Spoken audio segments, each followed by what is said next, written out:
Okay, hello everyone. My name is Alex Hernandez. The One HealthTech Manchester Hub and the HER+Data community in Manchester welcomes you to this fantastic panel discussion about the importance of women in data and digital health.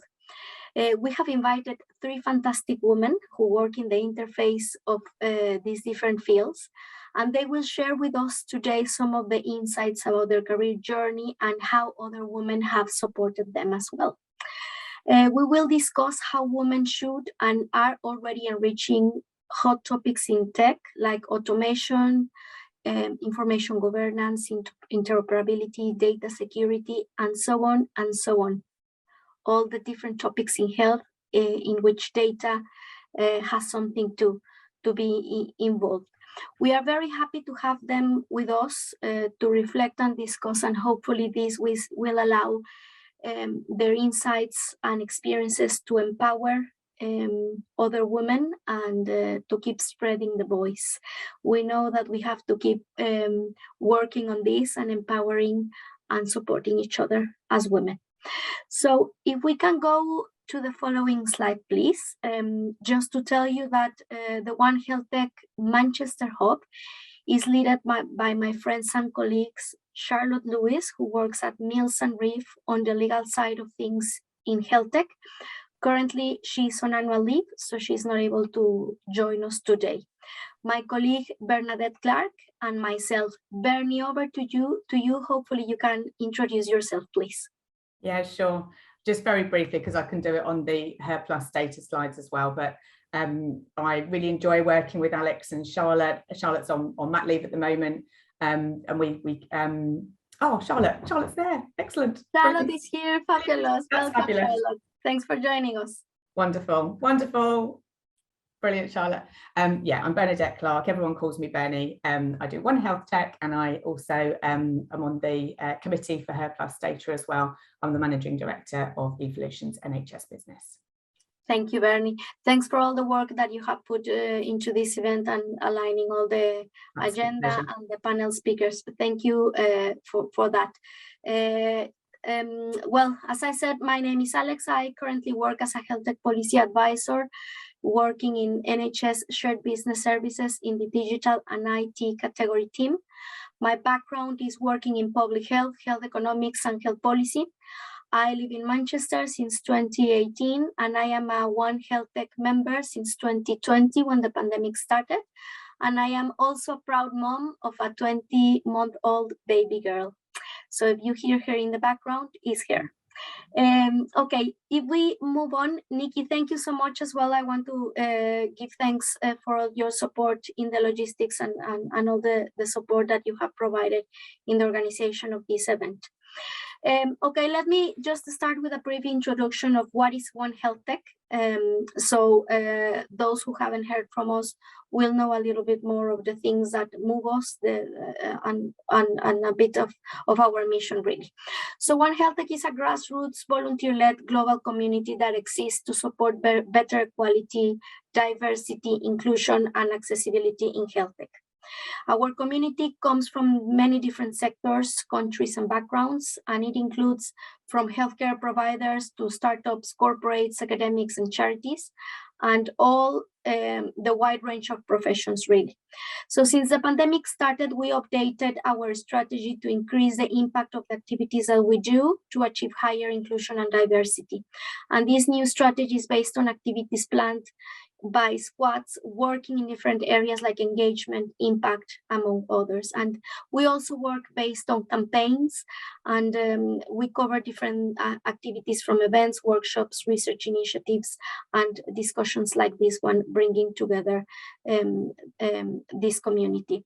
If we move on, please, to the next slide. I will hand over in a minute to Bernie so she can give us a quick overview of HER+Data community. But before that, I would like just to share a couple of interesting figures to explore how we all know that there is a lack of diversity in this sector, and we just need to keep working on that. And that is precisely what brings us together today. We know that there is a lack of diversity at different levels in different sectors all working in the health tech community, and we just need to open our eyes and keep working for this, really. So particularly shocking figures in the area of data and informatics. And obviously the lack of diversity is not just in women, but also within ethnic minorities, for example. So there is a lot that we can still progress on, but this is only to motivate a discussion. If we move on to the following slide, please, just to show you that we have identified some challenges and solutions at the back of different research documents and also survey data that we have collected as a community. We all know, and this is not new to us, that the different challenges affecting the sector is the imposter syndrome.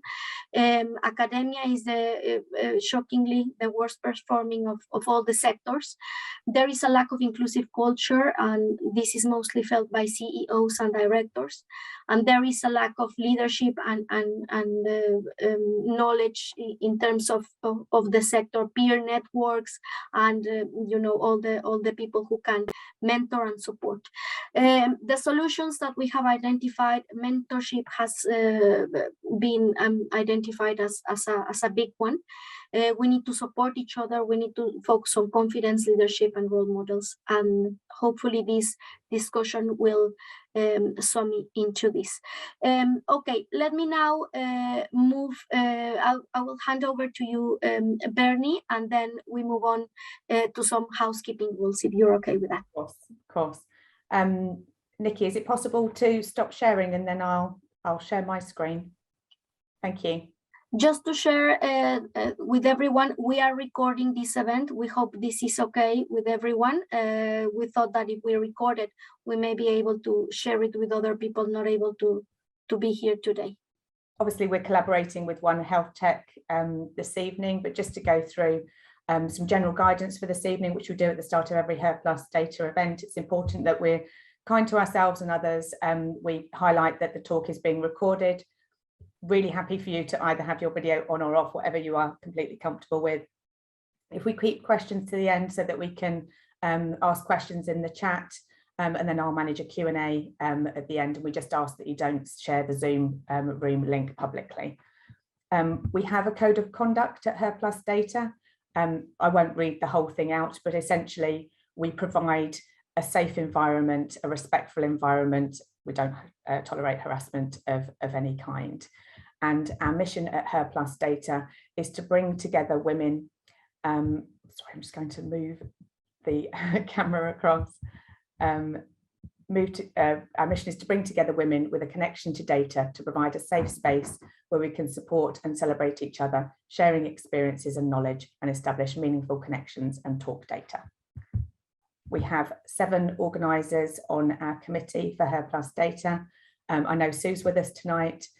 Myself and Rachel have sort of been part of the founding committee, and everyone gives up their time to volunteer to contribute to the committee. So thank you to all these wonderful ladies that do that. Just a few slides of some of our previous events. We got a little bit bored and we were taking video pictures of Zoom calls in lockdown, so we stopped at that point, but you can see some of our in-person events, and we're in person again in November. So we're in person November the 10th at Auto Trader. We have Alice Davis, who's a data analyst at Auto Trader, and Sinead Hemming, head of products, data products at Virgin, that are doing talks on the 10th of November. If ever you would like to speak or suggest a speaker or a theme or topic or collaborate with an event, feel free to reach out. These are the ways that you could contact us. And I'd like to thank support from the business I work for, Evolution Recruitment, and the Software Sustainability Institute for always with their support for group events. And then we have a wonderful panel this evening, and I'll hand back to Alex. Fantastic. Thank you so much, Bernie. Just to say, please, if you would like to reach out to our One HealthTech community, specifically in Manchester, the Manchester group, please, you can find us in Manchester at onehealthtech.com. Our Twitter account is at OHT Manchester. If you want to tag and make any tweet during this event, please use the hashtag OHT22. And please reach out to us if you have any further comment. We are at the moment working on a campaign about recruitment, retention, and upskilling. So of course, this is part of the events that it's key to our campaign. So without further ado, let me introduce the panel speakers that we have today, and then we will have a chat with some questions so they can share their insights. We will be talking to them for around 30-35 minutes, and then we will open some space for any question that the audience may have. But please make sure we are all showing respect in all our opinions and comments, just picking up on some housekeeping rules that Bernie mentioned earlier. As well, if you want to use the chat to post any question during the conversation, feel free to do that, and we will be able to pick them up at the end. Okay, so let me start introducing the panel members today. Hasira, thanks for joining us today. Hasira has 20+ years expertise in the health informatics sector across a number of organizations, including NHS Direct, various trusts, strategic and commissioning organizations, as well as 4 CSUs. She has worked in various data management and senior analytic roles, and worked on data warehouse mobilizations, national registries, and managed operational delivery for insight-driven organizations. A media background with a degree in media practices and journalism and a postgraduate certificate in health informatics, Hasira also undertook a change leadership 6-month training program as part of a selected cohort of managers in the NHS in 2013. She has completed the first in a set of NHS Leadership Academy courses, which was the Edward Jenner program. Hasira's interest in equity, diversity and inclusion, community development, arts and charity, including being on several committees as a trustee and secretary between 2015 and 2019. She's involved with nature and environment groups and a keen activist and regular birder. She writes, produces, and presents a community nature-based show for Bedford Radio. Thanks, Hasira. Happy to have you with us. Leanne. Dr. Leanne Smith is the Interim Director of Digital at the Welsh Ambulance Service Trust, WAST. Is responsible for the ICT and data and analytics functions, keeping essential emergency service systems live and operational teams informed, whilst also driving forward the transformation of technology and intelligence within NHS Wales. Leanne joined WAST from Babylon, a digital-first healthcare provider, where she was a product director responsible for improving the experiences of patients and clinicians, and helped shape the population health management program to support a data-led model of delivering care. Leanne's background is in data science and operational research, and she has spent her career applying her expertise to healthcare settings. She has a PhD in mathematics from Cardiff University for research into the optimization of ambulance location and patient survival. She previously led the analytics function at the London Ambulance Service and has also delivered simulation technology and modeling for emergency medical services across the globe with Optima. Thanks for joining us today as well. Deepa Tamp, Head of Reporting Technology at Barts Health NHS Trust, has a varied background in engineering, telecommunications, and IT. She began in engineering companies, moved into manufacturing, and from there to improvement and management consultancy before focusing on data. Her current role involves looking after all of the technologies behind the reporting.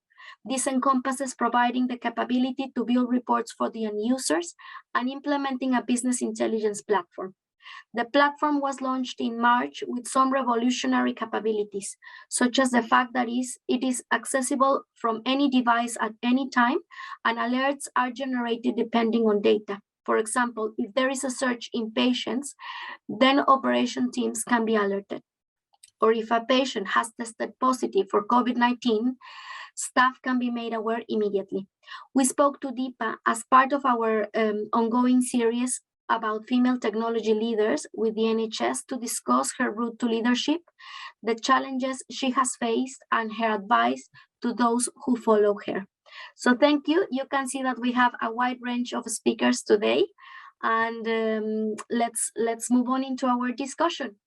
Okay, I will start with an initial question, and then we move on into hearing your experience.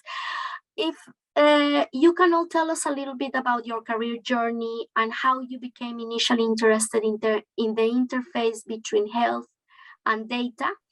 And also if you can touch a little bit about if during this career journey, if any other women have supported your ideas, your experience, and the things that you were looking to achieve. We can make a start with that. I don't know if any of you would like to start. Maybe Deepa? Yeah, okay, why not? Right, okay, so, you've given a very nice background of myself. Thanks very much.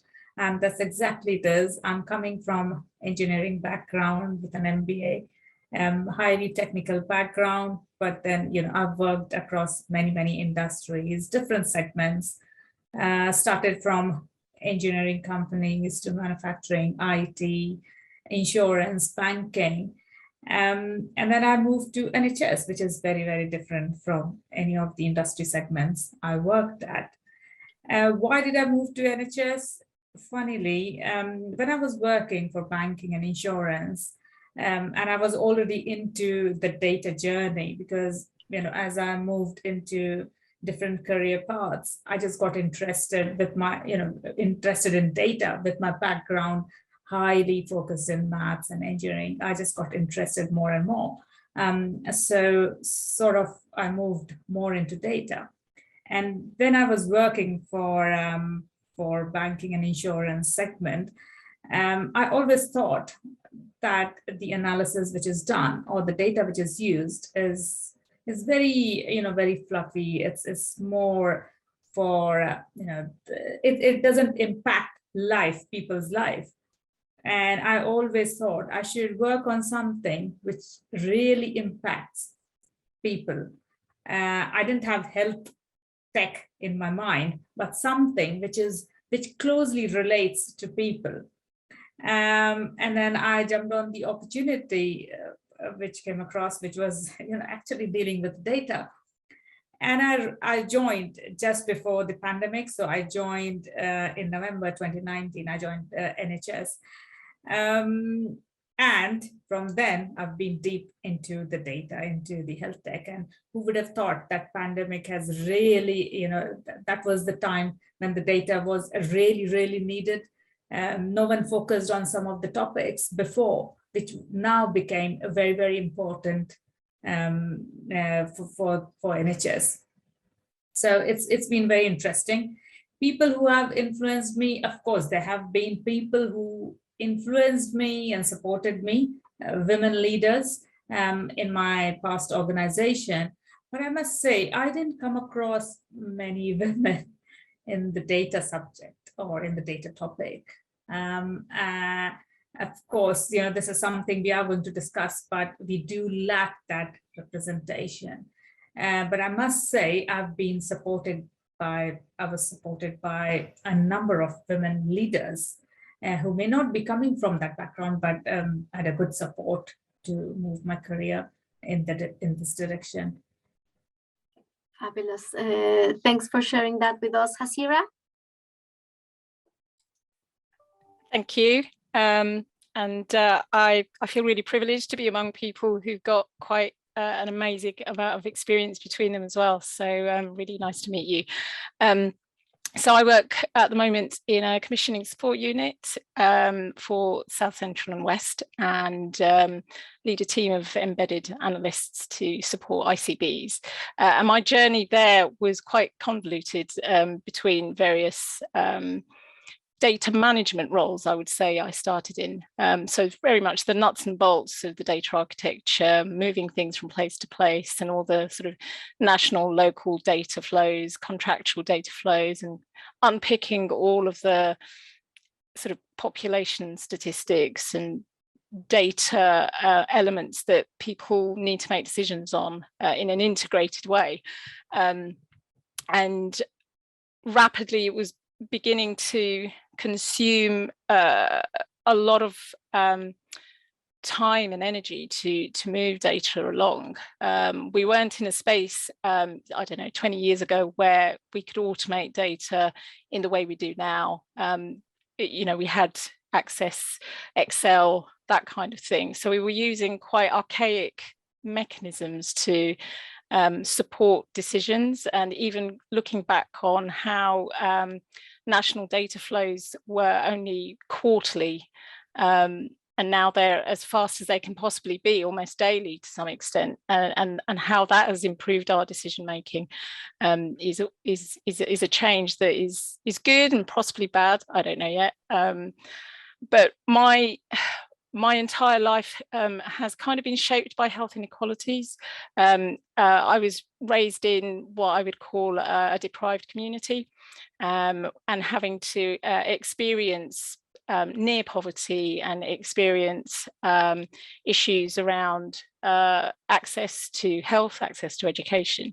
So I think I'd always been public sector oriented, potentially. So my first role started in the NHS, in NHS Direct, where we were supporting the call centres, and that also gave us an insight on how some of the local services were shaped, and what people could or couldn't access, and why those calls were being handled, and the kind of things that we had to analyse, understanding the shape of those calls, and giving us even more insight into inequalities. Basically, to the extent that we started even looking at trying to data warehouse all of the petrol stations and garages that might hold pharmacies or medical provision, like, you know, chemists and paracetamol, things like that, or even Calpol for young children, because in those days urgent care wasn't as seamless as it might be now. So I think that led me towards understanding, trying to understand the shape of the data in all sorts of different types of organizations, and I wanted to see what things were like in a trust, and worked in a trust, and then moved into commissioning.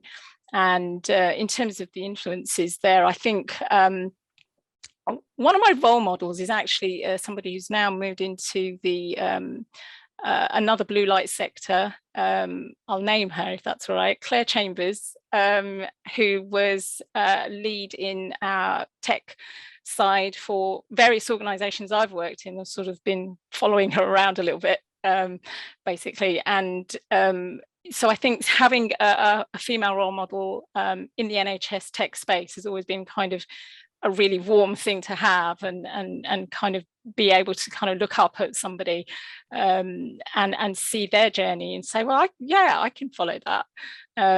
So, and she's always been kind of really rooted and very calm as an individual in themselves. So there was none of sort of dramatic rise to anything, but it was really nice to see that journey as well. And even in my own organization, you know, being mentored by, you know, my deputy director and people like that has always kind of given me some confidence that I've got people behind me.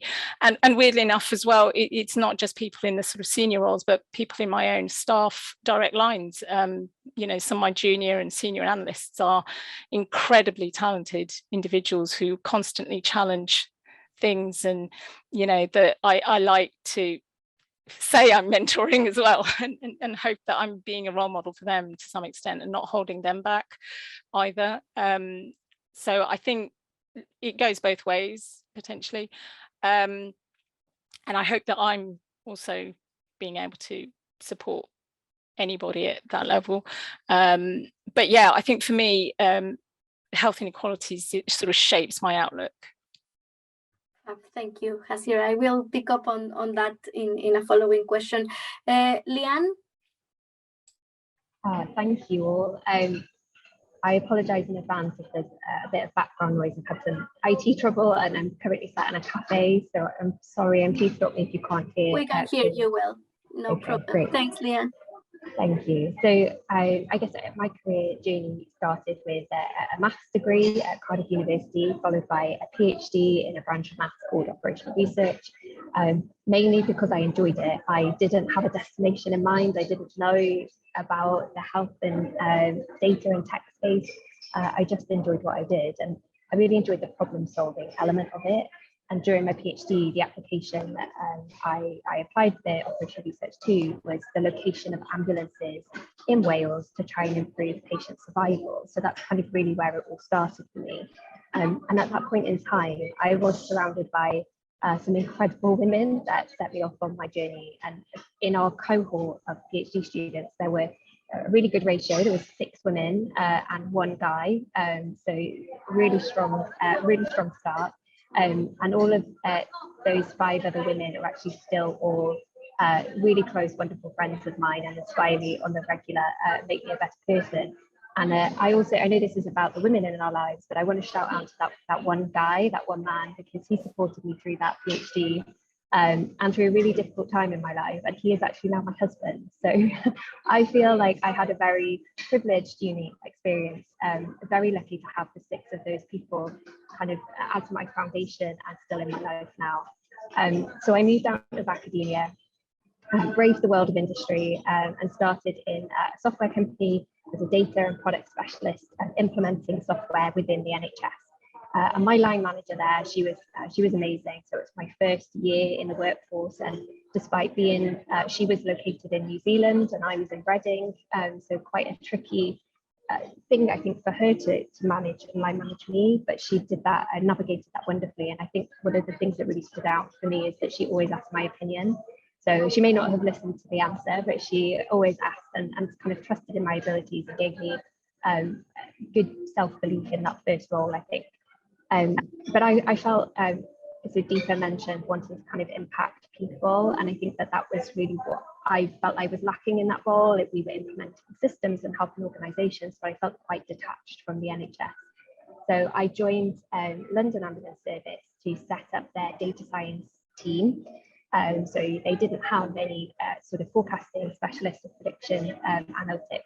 So I set that up and later went on to run the analytics function more broadly at the ambulance service there, and had a wonderful few years there. I worked with a brilliant director who is one of those people that immediately just puts you at ease, is really high energy, has infectious positivity.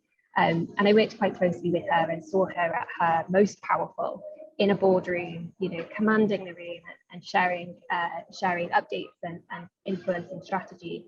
But I also saw her at her most vulnerable as well. She was quite open with us as a team and with me. And I think that was the first time that I really realized it was okay to show vulnerability in the workplace and sort of break down that barrier of professional space, show things and kind of personal angle as well. And then from London Ambulance, I joined Babylon, which is a health tech company. It was a startup at the time, and I ran a product team there, which was a department focused on building an app for remote consultations with GPs and with nurses and other clinical specialists. And I think I learned from the people around me, particularly the ladies in Babylon, what it meant to lead without authority. So how to kind of run a team. It was a large team, but I was accountable for the output of that 60-person team, but I actually only had management responsibility for a handful of those people. The matrix management organization meant that they reported into other managers across the organization. So kind of really on that journey of how you inspire and influence without the authority. And then most recently, I suppose, I moved back to Wales. That's where my roots are. I'm back into the ambulance service. I wasn't really expecting to do that. I I wasn't sure if it would be the right move for me. I thought, would it be too familiar? Will it be challenging enough? And I can assure you that yes, it is. I think the NHS is being a very complex system under a lot of pressure at the moment, and it's most definitely challenging enough. So I'm responsible for the digital team at Welsh Ambulance Service Trust. And I think HeR'Zara talked about access and accessibility of healthcare services. And I think that that's one of our ambitions as an organisation at the moment. And that really drives me. Oh, fantastic. Very insightful. Thank you so much. I would like to move on into a reflection of drawing on your experience and in the experience of other women colleagues working in this sector. What do you think have been the highest contributions of women into this field? And what are the opportunities that we still have as women trying to get more involved in data and digital health? Hazira, I don't know if you would like to make a start. So personally, I do feel like it's quite hard to gauge women's contributions, not because they're not there, it's because the largely the way the industry, particularly health, is that it's very much very big picture kind of headlines of, you know, robotics over here and lots of very high concept things that quite often aren't in train yet. Their ideas, their concepts, and quite often most of the time it feels that women in the sector are sort of sitting in there somewhere behind the scenes, actually plugging away at getting that sorted out, if you know what I mean. We don't tend to actually sing and dance about it. We're sort of getting on with it, if that makes sense. So it's really hard to articulate where we've made lots of contributions, although the one lady that has sprung to mind is the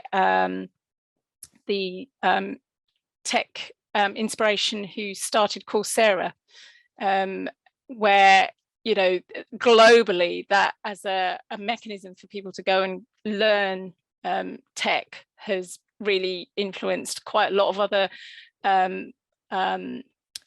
platforms that do teaching online, and I think education is actually a really key spur for women in tech particularly. And I'm afraid I can't remember the lady's name off the top of my head, but I think also there's real gaps in how things are published, because quite often the way we learn about innovation is through highly technical influencers, you know, people like, you know, Mark Zuckerberg, that those sorts of people who are kind of leading those conversations, they tend to be where a lot of people are kind of going, yeah, him, or, you know, Elon Musk, and, you know, those are the people you hear about. Those are the people making the most noise, and actually women are sort of just getting on with it. And it's just, I don't quite know how to articulate why our behavior is different, or are we behaving differently and we're just not rising above the noise. That's just my thought, really. Yeah, I wonder if it's a matter of raising the voice and also showcasing the success stories. Yeah. I don't know what's your view, Leanne. So HeR'Zara, I just love that, the rising above the noise. So I thought that was brilliant. I guess, yeah, my thoughts on this are, I try to think about what is the representation of women in STEM across the workforce. And I think, yeah, most recent statistics are around the 25% mark. So you'd kind of expect to see that relationship between, you know, that percentage of a quarter of women in the workforce in an aggregate way cascade through into leadership. And I think that that's kind of what HeR'Zara was saying around, you know, the loudest voices perhaps aren't the female voices that we hear. So yeah, I guess personally in data teams, so data warehousing, data engineering, analytics, I've always worked in teams where that actually has been a really good balance. between male and female, and generally good diversity overall. But I think that in sort of my observations are that in other disciplines, perhaps that's not quite the same. So I think it's a really important question to kind of think about it at a more granular level. So thinking about the contribution of women, not in STEM or kind of overall, but kind of in different areas. So in cyber, in information governance, etc. So that we're not, we are all data people. So kind of thinking about that at an aggregate view, we know that hides a lot of trends, variation, correlations. And I think that actually being able to dig down and check where there are gaps or we're not being represented. But I think also for me, there's something about so that proportional representation in leadership. So is that proportion that we see in the workforce being cascaded through into all levels? And actually is that's not just in the technical teams as well, but in sort of decision making and authority and policy. Is there a representation there? Is there an understanding there about the diversity that brings the benefit? And also in education and higher education, are there role models, which we've touched on? And so what can we do more about that in terms of, is it culture, is it around training? What can we do to kind of help have that representation, not just in the technical areas, but in the areas that support us as well? Yeah. Deepa? Yeah, I think, Hazira is right. There are a lot of women supporting health tech, but they are not seen. They do not have louder voices. So what we're lacking is the leadership representation in health tech.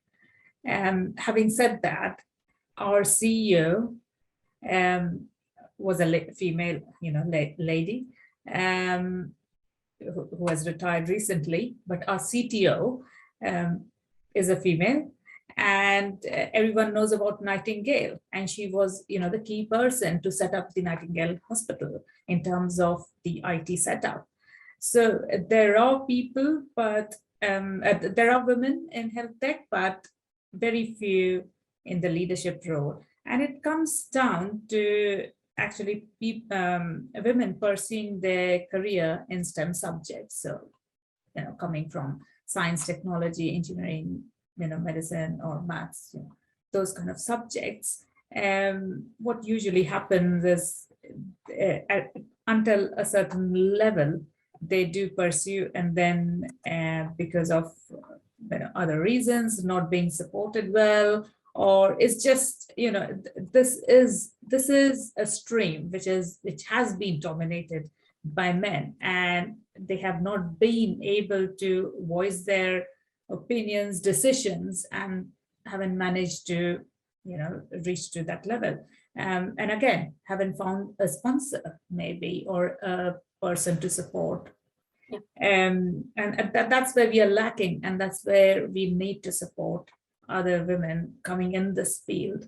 And in my previous organization as well, I've supported a lot of people and mentored, women coming from STEM or, that background, but are trying to reach to a level where they can be responsible for making decisions.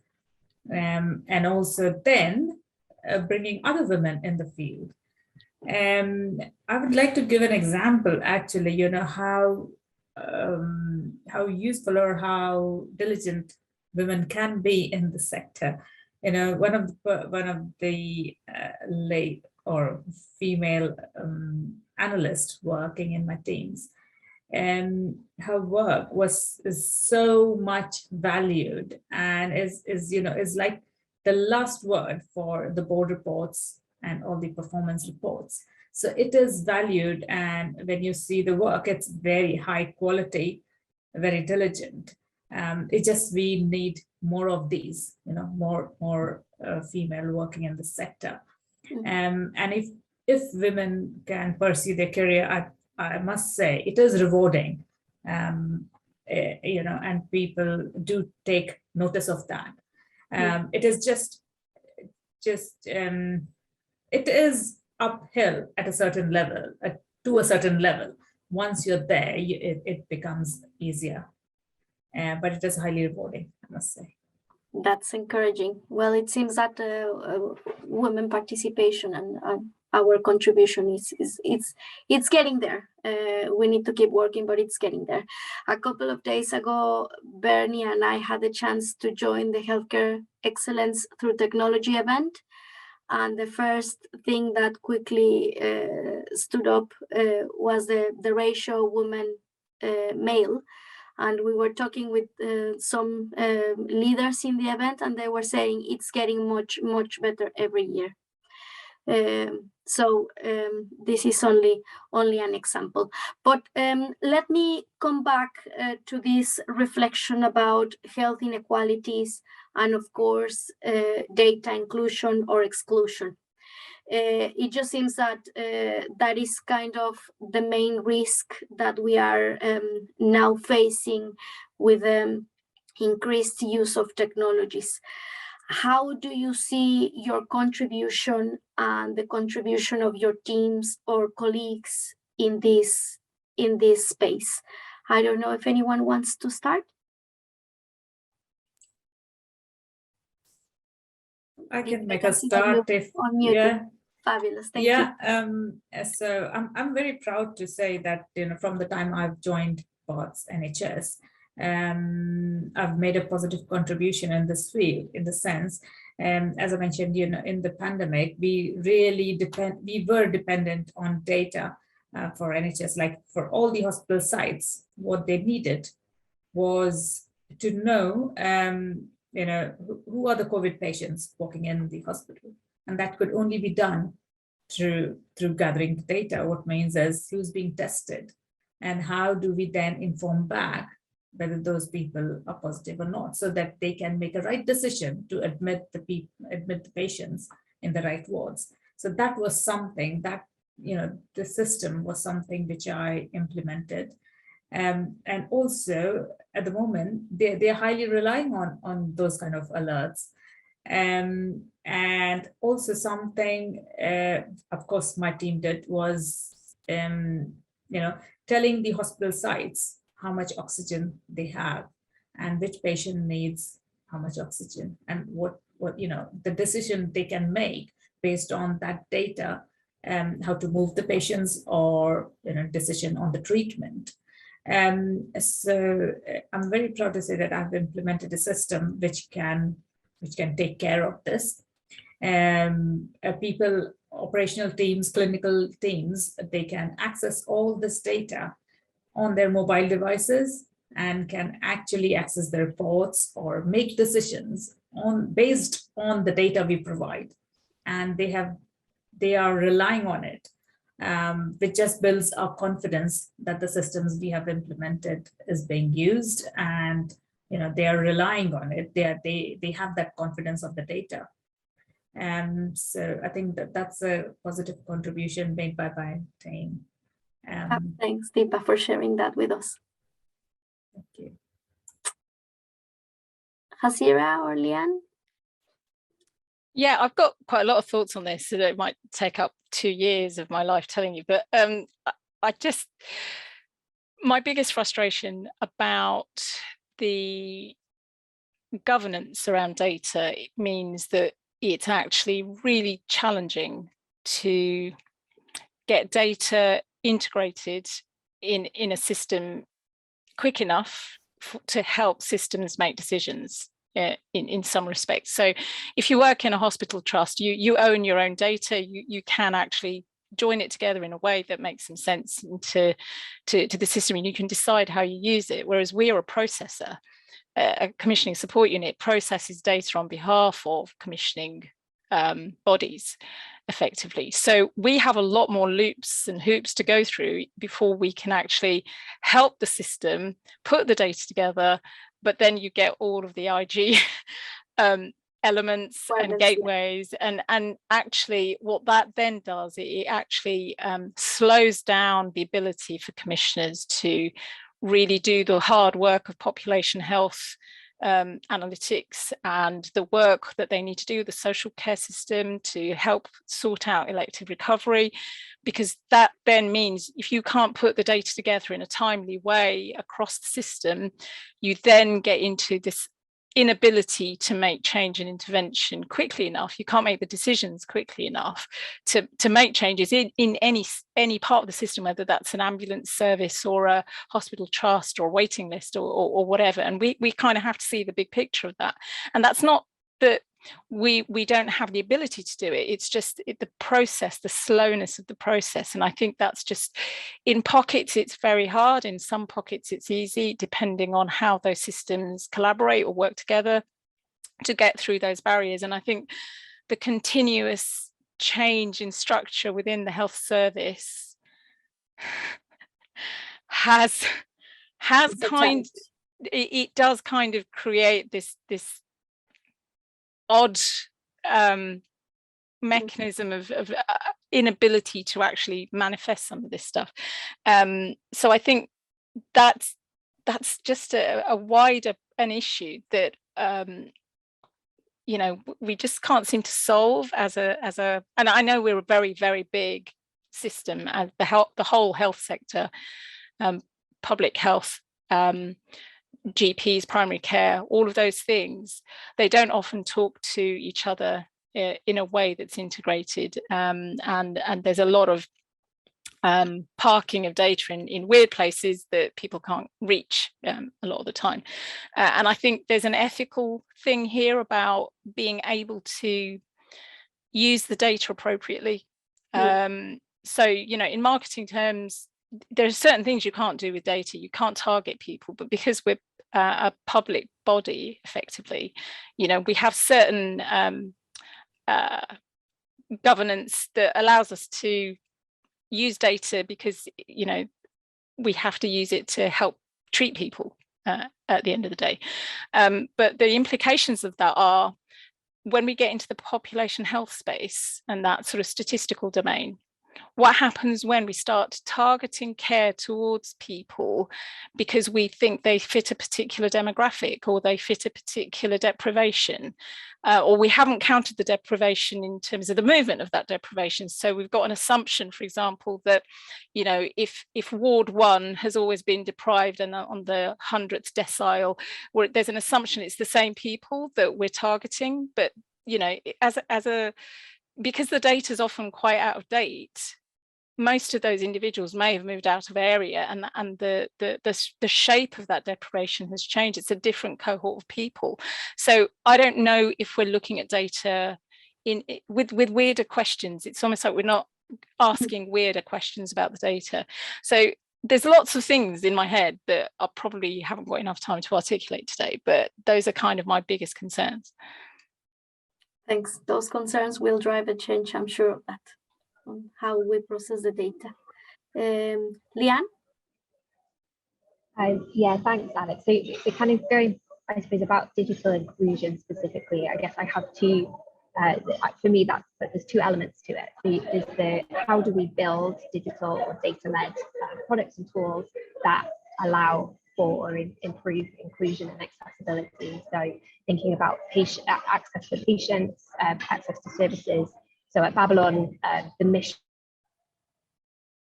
actually was about putting affordable and accessible healthcare in the hands of every human on earth.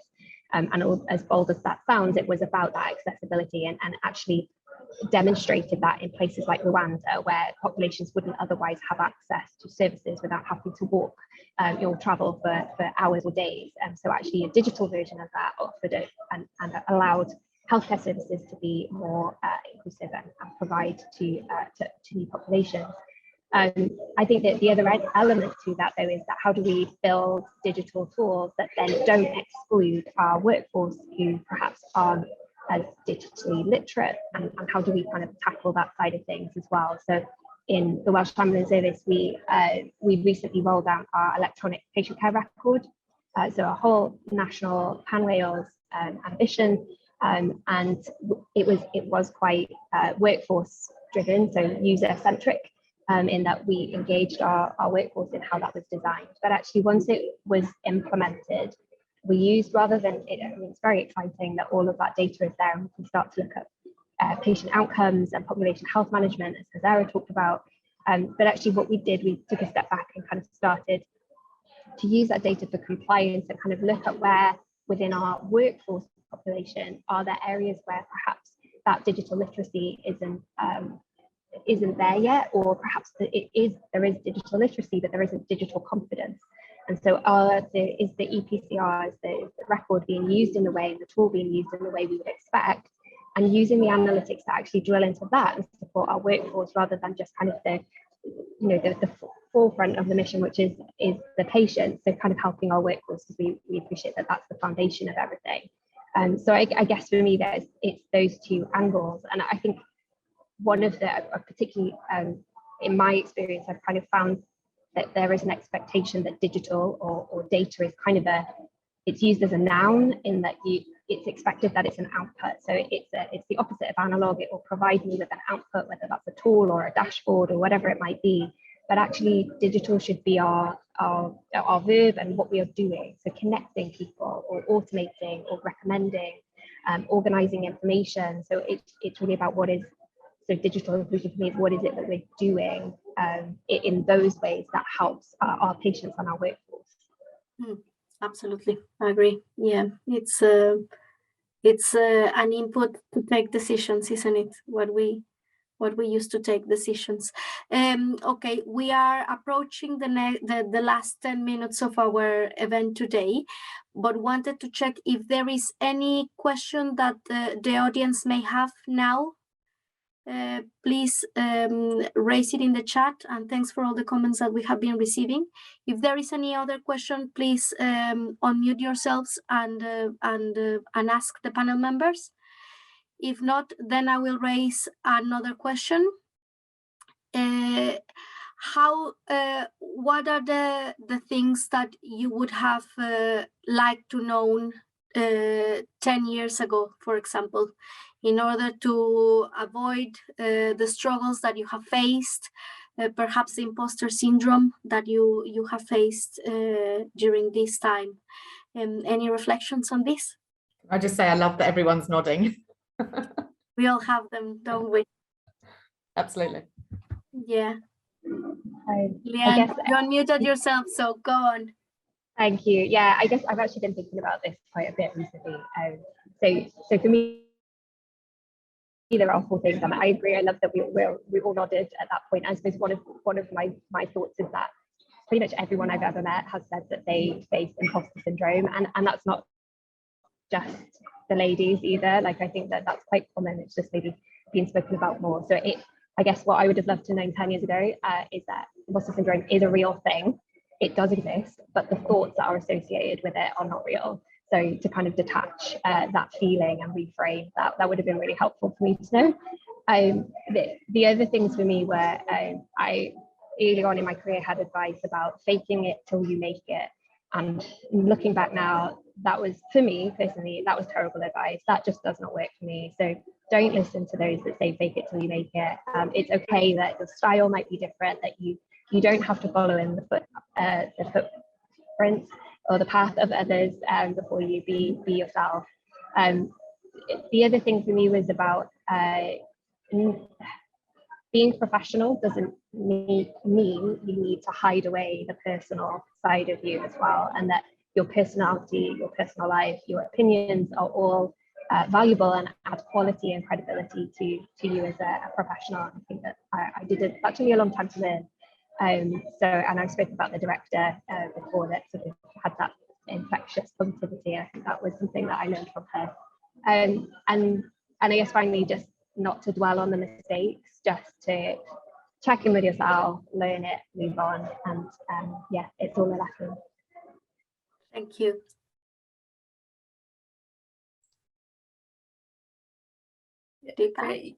Yeah, I echo what Leon said, that imposter syndrome does exist. It is real. 10 years ago, I would have said to myself, that's what I did. Just be honest, just pursue what you think is right. And just carry on. And it's perfectly normal to be what you are. You don't have to imitate, or you don't have to be someone. You can have role models, but you have to have your own thinking and you need to just progress on what you think is right. Just be honest and follow your intuition, what you really want to do. Thank you. Hasira? Yeah, I think a lot of what Leanne and sorry, I can't pronounce your name, Deepa. All of that totally chimes. And I think 10 years ago, I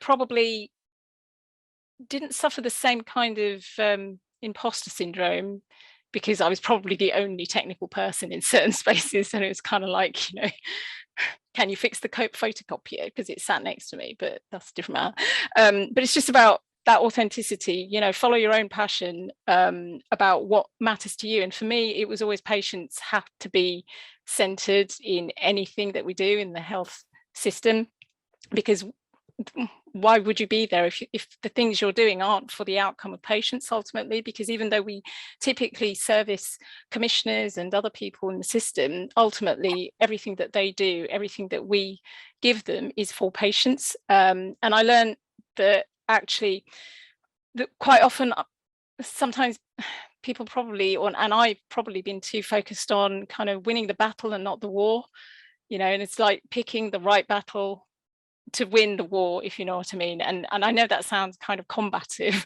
but it's more about understanding that sometimes the really long game is worth putting your effort into, even if it doesn't feel like immediately it's solving the problem. It's that really long game and chipping away at something that is worth chipping away at, and putting your head above the parapet and actually giving a voice to a problem or an issue.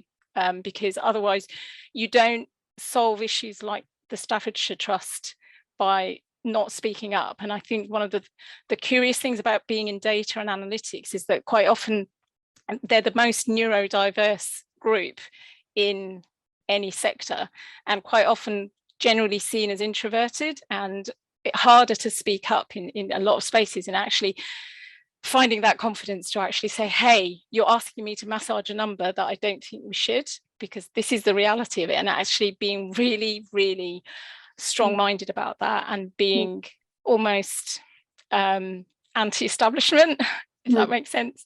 So that's my take. Thank you. I can see that Charlotte is raising her hand. Charlotte, do you want to make a question to our panel members?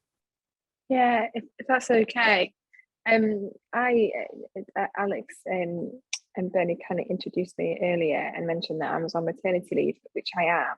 I'm due back next year. But I before having a child was a very confident person, I would say. You know, and I'm already sort of nervous about actually re-entering the world of health tech, because I feel so out of touch. And also, you know, not just from both a work perspective, but also kind of this environment as well.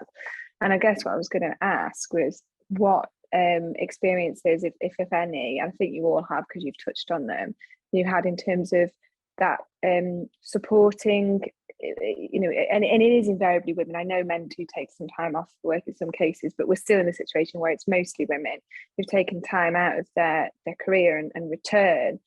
Supporting those people to you know, championing them, because it's exactly what you've all been saying. Is not enough women in leadership roles. Well, there may be, you know, good reasons for that if there's lack of confidence at a sort of a similar age group and that kind of thing. You know, I was a very different person 12 months ago, and I just wonder whether so about a question is, first of all, do you see that sort of drop down almost, where women, you know, push, then have children, come back, and actually their focus is changed, which is absolutely fine, but how do you encourage, is some of that because of their focus has changed, or is some of that lack of confidence because they've been out of the workplace and people have gone ahead of them and that kind of thing? And then, so do you see it? And also, if you see it, do you do anything about it in order to encourage those women to get back in the saddle, really, as it were? Thank you. Charlotte, Anyone would like to pick that up? Yeah, Charlotte, what I would like to say is, these are your thoughts, and it's very valid to have your thoughts, and probably others I have gone through exactly the same. But what I must say is people at work do support. And once you're back, you may feel very unsupported for a couple of months, but you will be back quicker in the game than what you think. Yeah. And this is your understanding of the situation because you're not in touch. But once you're back, it comes back very, very quickly. It's like swimming, you will never forget, or cycling. It's just the fear of getting in after a long gap. But I have a woman in my team, and excellent analyst, and she went on maternity leave and she's back this year. I supported her, doing part-time, just getting in touch with all the topics. And then guess what? She's the most demanding analyst. So yeah, it just takes a bit of courage to come back and someone to support you. But it's much quicker than what you think. Oh, it's nice to know that people are supportive though, because it is the fear. The fear is worse probably than the reality, as you say. Yeah, exactly. And here we are in those these sort of conversations and events to feel supported. And it's finding your tribe and your community and take the courage to come in. For people to know, I was in maternity leave a couple of months ago, and Charlotte was one of my main supporters, and Bernie. So here we are. Thanks. We are reaching out. We are 2 minutes overdue. Thank you so much to Bernie, to Nikki, who allowed this event to happen. To our speakers, Deepa, Hasira, and Lian, thank you so much for sharing all your experience with us. And to the audience, Charlotte, thanks for being here. We are happy to see you coming back slowly and swiftly, and baby growing up healthy and happy. And we are reaching the end of this discussion. Please get back in touch with us if you would like to raise a further question or something else, and hopefully see you soon in the future. I just want to say a thanks to Echo as well. Deepa, Hasira and Lian, really, really appreciate your contribution, and thank you so much for getting involved. We really, really appreciate it. Thank you. Thank you. Thank you, everyone. Bye. Bye-bye. Take care. Bye. Have a nice evening. Bye-bye. Thank you. Bye. You too. Bye. Bye-bye.